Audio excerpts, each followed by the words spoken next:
مرحبا بكم وأهلا في استكشاف أدبي جديد. معانا اليوم رح نغوص في نص أدبي مكثف وقوي. قصة قصيرة اسمها شعبة تجنيد، وهي للكاتب الكردستاني ريبير هوبون، والقصة دي تحديدا جزء من مجموعته القصصية اللي أثارت اهتمام كبير، اللي هي اعترافات ثميلة. أول ما تبدأ تقرأ القصة ترميك مباشرة في قلب مكان، مؤسسة رسمية هي شعبة التجنيد. بس الصورة مش مجرد إجراءات روتينية أبداً، لا، هي لوحة حية مليانة فوضى، زحام شديد، وتوترات إنسانية مشحونة جداً. فمهمتنا النهاردة هي أننا نفهم سوا أكثر كيف الكاتب ريبير هوبون بيصور البيروقراطية دي والعلاقات بين الناس، وكمان ديناميكيات السلطة القاسية جداً في المكان ده بالذات. القصة دي بتكشف إيه عن تجربة الناس اللي لقوا نفسهم عالقين هناك. الانطباع الأول بصراحة هو إنك بتدخل في مشهد صاخب ومربك، الضغط والتوتر كأنهم شيء ملموس. طيب خلينا نبدأ بتفكيك المشهد الافتتاحي ده اللي بيحطنا في قلب الزحمة على طول. القصة زي ما قلنا مفيش تمهيد، على طول بتلاقي نفسك وسط جمع غفير من طلاب التأجيل الدراسي، والوصف يقفون كطابور الأغنام. التشبيه ده طابور أغنام من أول سطر بيحط نبرة معينة، مش كده؟ يوحي بفقدان الهوية، الانسياق بالمكان والسلطة. الكاتب ما ضيعش وقت أبداً في خلق جو الإذعان والضآلة ده، وتحديد المكان كمان دقيق جداً وملفت. ما بين غرفة المساعد أول وغرفة العقيد ذو الشارب الكث الغليظ، كأنهم محشورين في ممر ضيق، محاصرين بين قطبين سلطة. وتفصيلة زي الشرب الكث الغليظ للعقيد دي كأنها إشارة مبكرة للسلطة الصارمة، أو يمكن حتى تهديد. واللي بيزود الإحساس ده هو وجود بائع السحلب بره بيبيع سحلبه الفاتر، والمين لقطيع متذمر. حتى المشروب نفسه فاتر، كأنه انعكاس لبرودة الأمل عندهم أو فتور العزيمة. صحيح، الاهتمام بالتفاصيل الحسية والرمزية دي هو اللي بيخلي المشهد قوي قوي كده. وكلمة قطيع متذمر بتأكد على فقدان الفردية تاني، بس بإضافة لمسة السخط المكتوم ده. اليأس واضح جدا فيه إنهم أول حاجة بيفكروا فيها هي الحلول الملتوية، إيجاد حاجب أو عسكري يقوم برشوته. ده مش بس يأس فردي، لأ، ده بيكشف إن الفساد متوقع ومنتشر لدرجة إن الرشوة هي أول خيار عملي بيجي في بالهم. من أول فقرة إحنا مش بس في مكان زحمة وخلاص، لأ، إحنا جوه نظام بايظ، نظام بيخلق إحساس بالاختناق والضياع، والفرد فيه مجرد رقم، والحلول الصح بعيدة تماماً. والمكان المادي نفسه بضيقه وفوضاه بتحول الاستعارة للحالة النفسية والاجتماعية. شعبة التجنيد مش مجرد مبنى، دي عاملة زي بطاقة بتنصهر فيها كل مشاعر الإحباط واليأس والبحث عن أي مخرج بأي تمن. البداية دي بتمهد ببراعة لكل اللي هيجي بعد كده من تصوير للسلطة وتجربة الناس دي. وهنا بقى بنشوف تجسيد السلطة دي عامل إزاي. النص مش بيصورها بشكل نظري، لأ، دي أفعال صارخة وواضحة. بيخرج العقيد أبو شارب اللي وصفناه ده، وبيخرج غاضباً، وبيعمل حاجة صادمة جداً، يصب جام ثورته ضرباً لرقاب المصطفين بشكل عشوائي. العنف الجسدي ده العشوائي والمباشر، إيه دلالته هنا برأيك؟ مجرد نوبة غضب عابرة، ده أداء للسلطة في أبشع صورها، والعشوائية دي هي المفتاح. دي رسالة واضحة إن محدش في أمان، وإن العقاب ممكن يجي لأي حد ومن غير سبب واضح. وده طبعا بيزود الخوف والطاعة العمياء. والضرب على الرقبة بالذات دي فيها دلالة رمزية للإذلال والتحكم. وبيتبع العنف الجسدي ده عنف لفظي ما يقل قسوة أبداً. صراخه على الحاجب بتاعه يا مهند وين المتة يا بهيم، وبعدين على الناس المراجعين ارجعوا لورا يا بهايم. تكرار كلمة بهائم دي تجريد صريح ومباشر من الإنسانية. استخدام الألفاظ دي بهيم وبهايم دي أداة ممنهجة للتحقير والإهانة. لما بتحول الإنسان في كلامك لحيوان بيبقى أسهل تبرر معاملته بقسوة وتهمل كرامته. دي خطوة أولى عشان العنف والإذلال يبقوا شيء طبيعي جوا النظام المصغر ده. وبعدين بيظهر لاعب تاني في المنظومة دي، العريف إبراهيم، والنص بيوصفه وصف جسدي ملفت تاني، ذو الكرش المسطحة والبارزة باتجاه الصدر. دوره مش إنه يظبط النظام، لأ، دوره إنه يسهل الفساد، بيمرر معاملات الذين أتوا من باب الواسطة من وجهاء شيوخ العشائر. الواسطة هنا ماشية بالتوازي مع النظام الرسمي، ويمكن هي النظام الحقيقي أصلاً. ده صحيح جدا. وجود العريف إبراهيم بيوضح إن الفساد مش مجرد انحراف فردي للعقيد، لأ، ده جزء من بنية شغالة بكفاءة كمان. وصف ابتساماته الصفراء وهو بيستلم مبلغا جيدا من الرشوة، والتأكيد إن نصف المبلغ لابد من أن يصل للعقيد دون نقاش، دي بترسم صورة كاملة لنظام رشوة هرمي ومنظم. والابتسامة الصفراء دي بتعكس زيف الموقف، ويمكن كمان إحساس بالذنب مكبوت، أو يمكن مجرد استخفاف بالعملية كلها. والمفارقة بقى بتوصل لذروتها لما العقيد نفسه يحذر الناس اللي في الزحمة دي، يقول لهم: احذروا ولا تحدثوا ازدحاما، يقومون بسرقة جيوبكم ويقومون برشوتنا عبر نقودكم. التصريح ده يعني يكاد يكون سوريالي، هو بيحذر من الرشوة اللي هو أساساً على قمة هرمها، وبيرمي اللوم على الضحايا نفسهم بطريقة ملتوية جداً. المفارقة دي ساخرة ومريرة قوي، وبتكشف عن مستوى مذهل من الوقاحة واللامبالاة. يعني العقيد مش حاسس إنه محتاج يخبي الفساد، لأ، ده تقريباً بيعترف بيه كأمر واقع، كأنه بيقول هو ده النظام، اتعاملوا معاه. دي رسالة قوية جداً عن انهيار أي معايير أخلاقية أو رقابية. هو عارف كويس إيه اللي بيحصل وبيستفيد منه، بس بيختار يلوم الضحايا إنهم وقعوا فريسة للنظام ده. وصورة العنف التعسفي بتكتمل لما يطرد بائع السحلب ويركل عربته، فعل عنيف بدون أي مبرر ضد شخص بسيط غالباً، يمكن بس عشان يأكد سلطته المطلقة قدام الكل. كان عنيفة جسدياً ولفظياً، وتعسفية ومهينة بشكل ممنهج. وده بيطرح سؤال مهم قوي عن طبيعة العلاقة بين المواطن والمؤسسة اللي زي دي، اللي المفروض إنها بتخدمه أو بتنظم أموره. القصة بترسم شرخ عميق جداً في العلاقة دي. طيب بعد ما شفنا الوجه القبيح ده للسلطة، إزاي بقى تبدو تجربة الطرف الثاني، المراجعين نفسهم، الطلاب دول اللي بيشكلوا الجمع الغفير؟ النص بيغوص في تفاصيل حسية مؤلمة جدا للتجربة دي. نعم، الكاتب ما بيكتفيش بتصوير أفعال السلطة الكبيرة، لا، بيركز كمان على الأثر المباشر على أجساد ونفوس المراجعين دول. الوصف الجسدي للتدافع، تصطدم المؤخرات بالأفخاذ والأيدي بالوجوه، ده بيخلي القارئ يحس بالضيق الجسدي وانتهاك المساحة الشخصية. ده مش مجرد زحام عادي، ده احتكاك عنيف وغير إنساني أبداً. والفوضى الجسدية دي بتخلق بيئة مناسبة لسلوكيات تانية كمان. النص بيقول إن بعضهم يراها فرصة لسحب محفظات النقود من جيوب بناطيل الغافلين. يعني المعاناة مش بس من السلطة، دي كمان من بعضهم البعض في الموقف اليائس ده. النقطة دي مهمة جداً فعلاً. القصة مش بتقدم صورة مثالية للضحايا.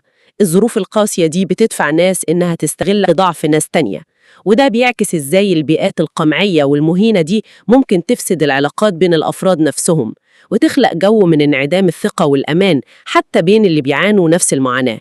ده تآكل للنسيج الاجتماعي تحت ضغط الظروف. والشعور العام المسيطر هو العجز التام.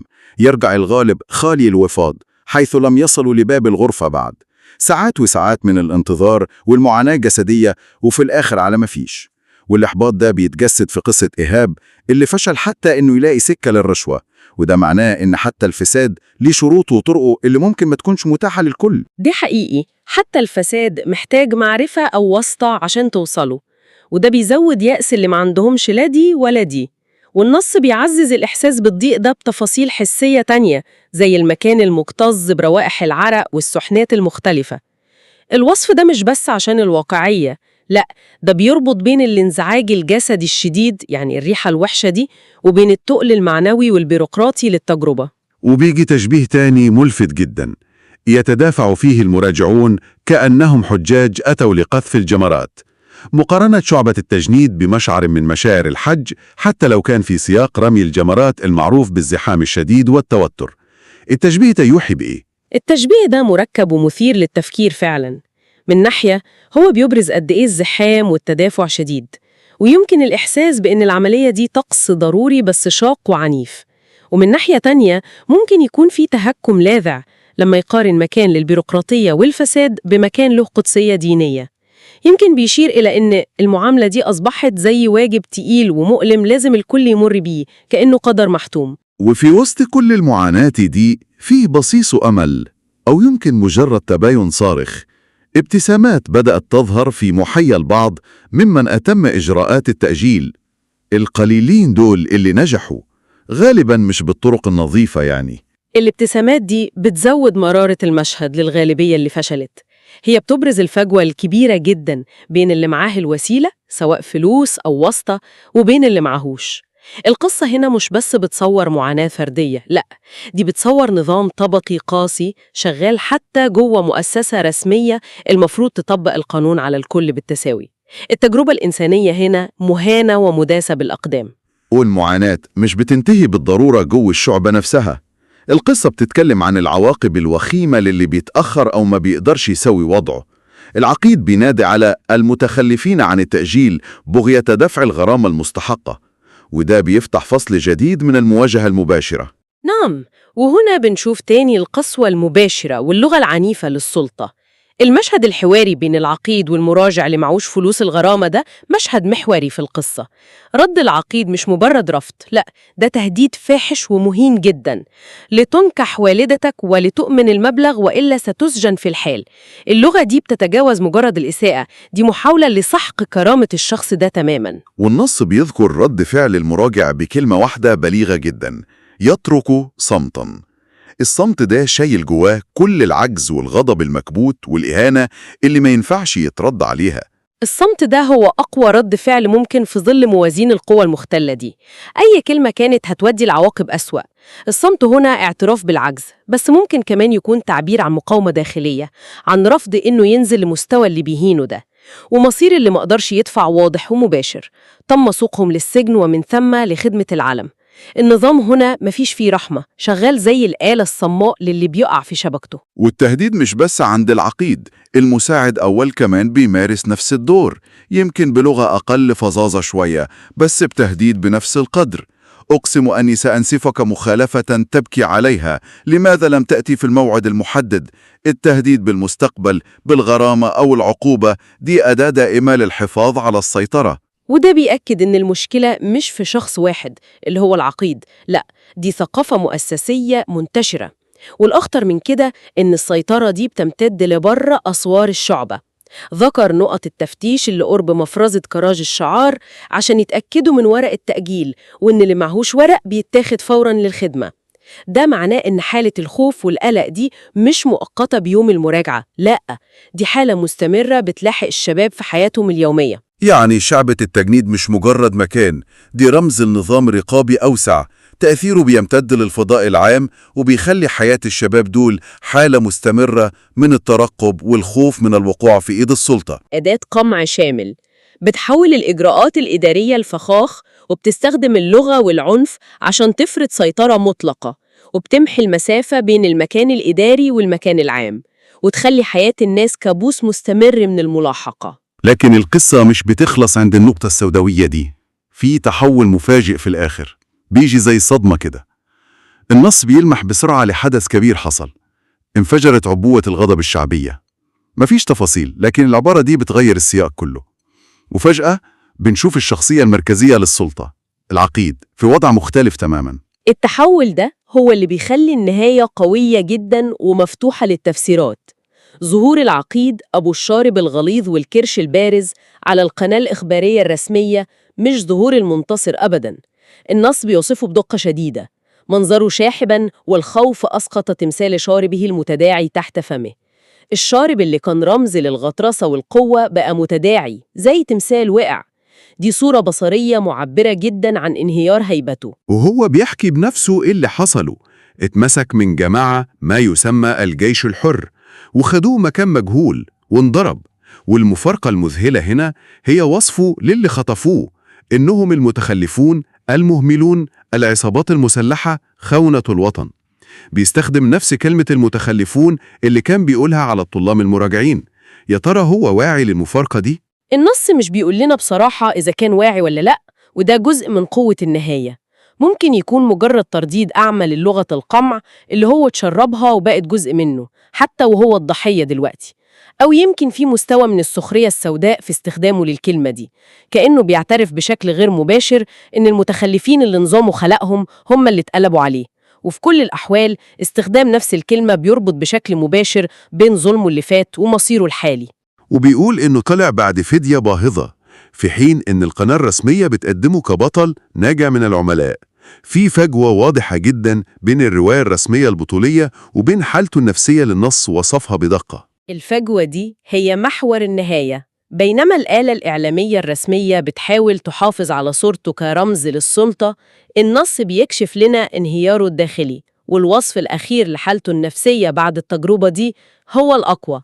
غابت فيه لوهلة معالم الغطرسة، والأهم إحساسه بأن أشباح المتخلفين عن خدمة العلم تحوم حوله كصرب صراصير ليلية، وإن راسه يهوي تحت أقدامهم. التشبيه ده بالصراصير الليلية والأشباح اللي بتحوم وراسه اللي بتوقي تحت رجليهم صور قاتمة ومرعبة جدا.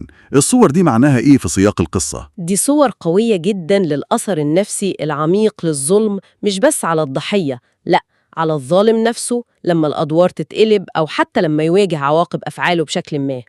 الأشباح دي مش حقيقية طبعاً، دي تجسيد لإحساسه بالذنب أو الخوف من الانتقام، أو يمكن إدراكه المتأخر لحجم الظلم اللي هو مارسه.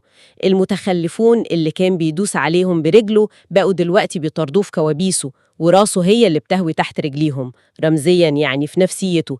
دي صورة لانقلاب موازين القوى النفسية والمعنوية، حتى لو هو رسمياً لسه بطل. يعني النهاية مش بتقدم حل سهل أو انتقام مباشر، لأ، دي بتصور انهيار داخلي للظالم وبتسيبنا مع أسئلة عن عدالة التاريخ والأثر الباقي للظلم ده. في ختام استكشافنا لقصة شعب التجنيد لريبر هابهم من مجموعة اعترافات ثملة، بنلاقي نفسنا قدام لوحة أدبية شديدة الكثافة والقتامة. فعلا القصة بترسم ببراعة تجربة المرور بنظام بيروقراطي فاسد عنيف ومجرد تماما من الإنسانية، هي زي صرخة ضد إساءة السلطة وتأثيرها المدمر. فعلاً قوة النص بتكمن في قدرته إنه ينطلق من مكان وزمان محددين قوي، يوم واحد في شعب التجنيد، عشان يستكشف مواضيع عالمية وكبيرة جداً، زي طبيعة السلطة التعسفية، الخوف كأداة للسيطرة، الفساد كنظام بنيوي، وتأثير كل ده على كرامة الإنسان والعلاقات بين الناس.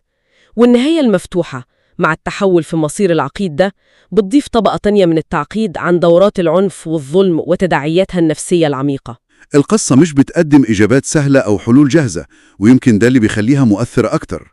هي بتعرض واقع مكثف ومقلق، وبتدعونا نفكر في معنى إنك تكون فرد في مواجهة آلة بيروقراطية قاسية زي دي. وهنا يمكن نسيب المستمعين مع سؤال للتأمل: إزاي التجارب مركزة وقاسية زي دي اللي الأدب بيصورها بالقوة دي ممكن تشكل وعي جيل كامل ونظرته لمفاهيم زي السلطة، الدولة، القانون، وحتى معنى المواطنة نفسه؟